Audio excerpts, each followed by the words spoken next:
Okay, again, what we're going to start looking at now is the reciprocal trig ratios. Okay, so far we know a lot about y equals sine x. Not really y equals, but just sine x. We know that. We know cos x, and we know tan x.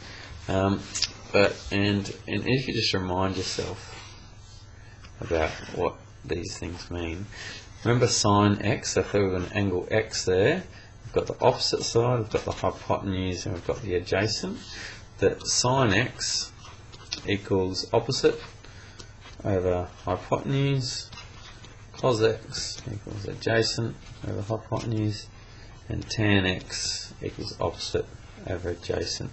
Now, what we have, what are the other ratios? In other words, this is 3 of the ratios in the triangle, but how many combinations of 3 can we get? We can get 6. There's actually 6 different combinations of ratios.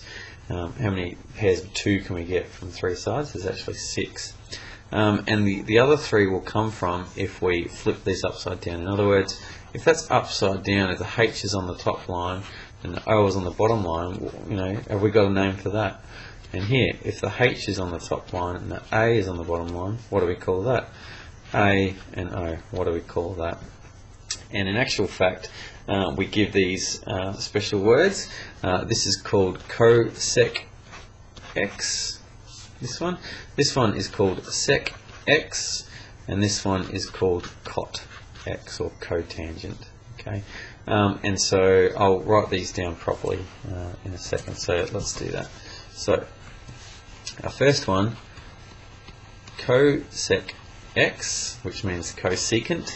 Cosecant x is equal to 1 over sine x. In other words, sine x upside down. And if you're doing it as opposite over adjacent and that sort of thing, that's the hypotenuse over the opposite side. That's what cosec is equal to. Then we've got sec x, which is short for secant of x, and that's equal to 1 over cos x. And cos x is equal to adjacent over hypotenuse, so this ratio is hypotenuse over adjacent. Finally, we've got cot x, which is short for cotangent, so it's the cotangent, it goes together with the tangent, and that's equal to 1 over tan x, and that is equal to, tan's opposite over adjacent, so this is upside down. There. And there are 3 new trig ratios to know. Okay. And nowhere near as common as the other 3, because everyone just tends to go back to sine, cos and tan, but still very worthwhile knowing these 3, and they're just the reciprocal functions of sine, cos and tan. Okay. The only other thing to do is to know how to work out various things, and so let's just do some examples. Let's just find let's do sec of 2. Sec of 2 is equal to sec of 2, that doesn't make sense, sorry. Sec of 1 on pi, something like that. I'm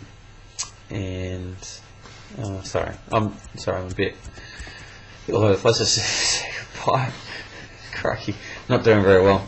Let's do sec of pi, and let's do cosec of pi on 6, and let's find what am I doing? 10, cot.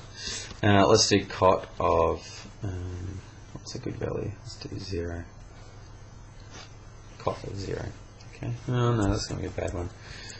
Why are you guys alerting me when I make bad choices? Cot pi on 4.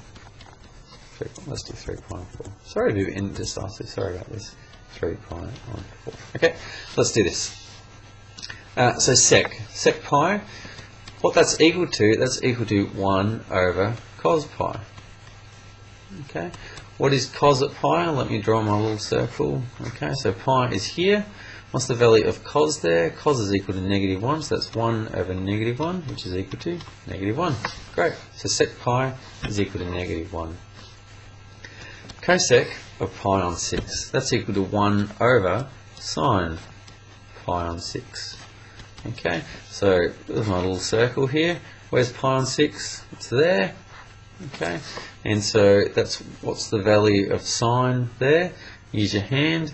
1 over sine thing is 1 over a half, which is equal to 2. That's what I was trying to do 2 before. I was working backwards. Don't worry about me. So that's so 2. That's the value 2 there. Okay. Cot 3 pi on 4 is equal to 1 over tan 3 pi on 4 equals, now 3 pi on 4 is up here. What's the value of tan there? Tan there is 1. Tan over here is equal to negative 1. So that's 1 over negative 1. So the answer there is negative 1. And that's basically all I need to tell you about the reciprocal ratios there, and knowing how to evaluate what those are equal to. So I'll leave you there.